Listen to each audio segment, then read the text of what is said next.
Welcome to Mark and Jack. I'm Adrian and today we are off to BaselWorld.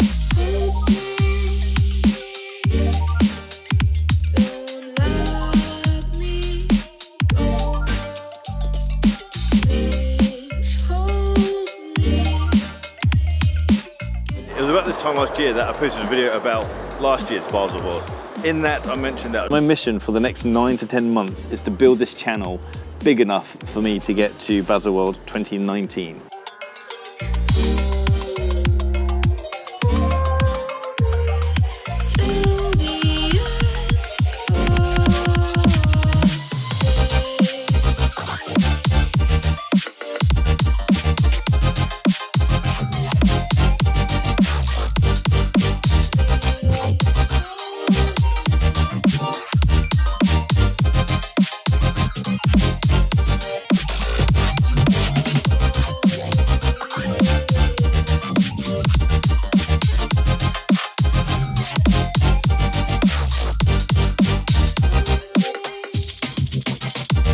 My mind is just blown. This place is absolutely insane.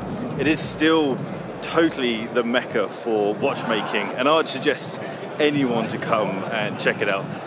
There's a lot going on. Brands are still spending a huge amount of money to put on these events. For example, look at Breitling. That's like a whole office block within this building. It's absolutely insane, and there's loads of brands who are doing the same sort of thing. So the level of investment that people are doing to come here and to put on part of this show is really quite amazing. Apparently, this part here, which is now the press area, this whole section here, apparently that all used to be Swatch. So you'd have Omega going on, you'd have Hamilton. I think people were saying that Breguet was over here where the restaurants are. So they're obviously trying to do stuff with the space that they have left over. But it's really quite amazing what's going on. The hub that they have here for press, they have high-speed Wi-Fi. They've got a little canteen thing, so there's food going on, there's drinks. I've not really had the chance to have any food. It's like a co-working environment. It is a co-working environment. So this is my first BaselWorld. When I decided I was going to come, I thought I'd do some research into what it's all about and try and get my expectations in the right place.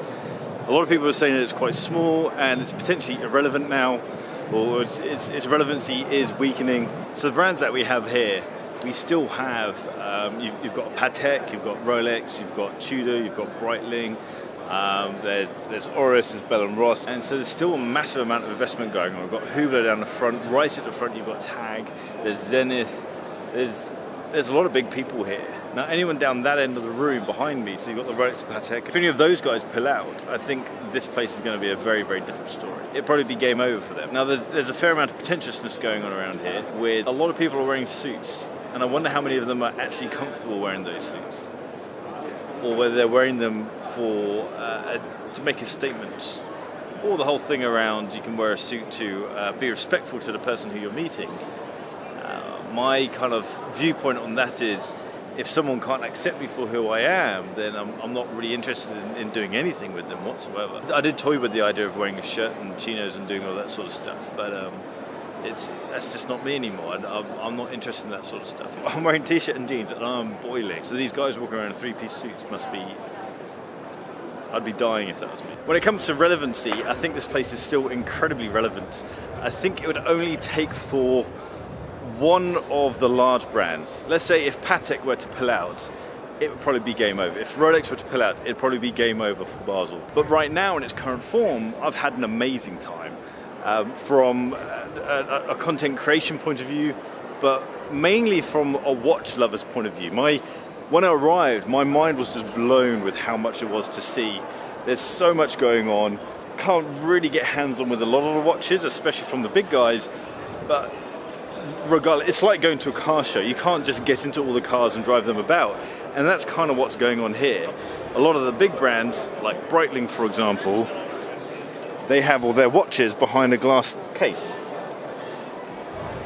That's what everyone is like. But it makes for great window shopping. But for brands like Rolex and more so Patek, they have the whole collection there. All of the watches that really you can only see in Houdinki articles they are there in the window. So it's quite cool seeing all the Nautilus, for example. What's the plural of Nautilus? Nautiluses. They have a lot of Nautilus. They've got lots of watches which are hard to get hold of. And it's quite cool seeing those in the flesh, even though I can't touch them. You got the Houdinki crowd just walking around. I've seen, the whole Houdinki guys took over a table in the press area. Of course they did. But they're all grafting away. You had Stephen Pulverin, he was doing some editing of photographs and stuff. It was cool seeing those guys grafting away, because we always hear them on podcasts or we read their articles, and it's kind of cool to see the behind the scene action from them. Poor old Ben Clymer keeps getting stopped by everyone to take selfies. I've walked past him 3 times, and if I see him again, I'm going to have to join in. There was Jack Forrester just stood in the middle there taking selfies with people. I was going to ask him, but I'm a bit didn't have the guts to say so. So basically the way it's laid out is down the bottom back there, you've got I guess the super high hitting brands, the Rolex, Pateks and so on. You've got Breitling here. The people who are part of groups will obviously group together. I can imagine it is epically expensive to get one of these slots. If you're thinking about going to BaselWorld, I don't know if it's going to be on next year, but if you are thinking about going to BaselWorld, then I say just do it. It doesn't really matter what the companies are releasing, especially people like Rolex. A lot of people are messaging me saying that it's a waste of time going to BaselWorld because the Rolex offering is bad and what Tudor have done isn't any good, and so it's a waste of time. It doesn't matter what anyone is launching, because very few of the pieces are able to try on. It's only the small independent brands that you can actually try the pieces on unless you have appointments. And the likelihood of you getting an appointment with Rolex and Tudor is pretty much next to nothing.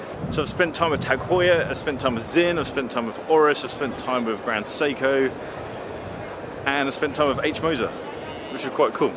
I feel I've had a productive trip, but regardless of the content, I've really enjoyed what I've been doing. There's another YouTuber, and it's really tricky to capture things because the lighting here is shocking. You see a lot of people walking around with full lighting setups and diffusers and light blockers, because it's all showroom lighting, and showroom lighting's crap.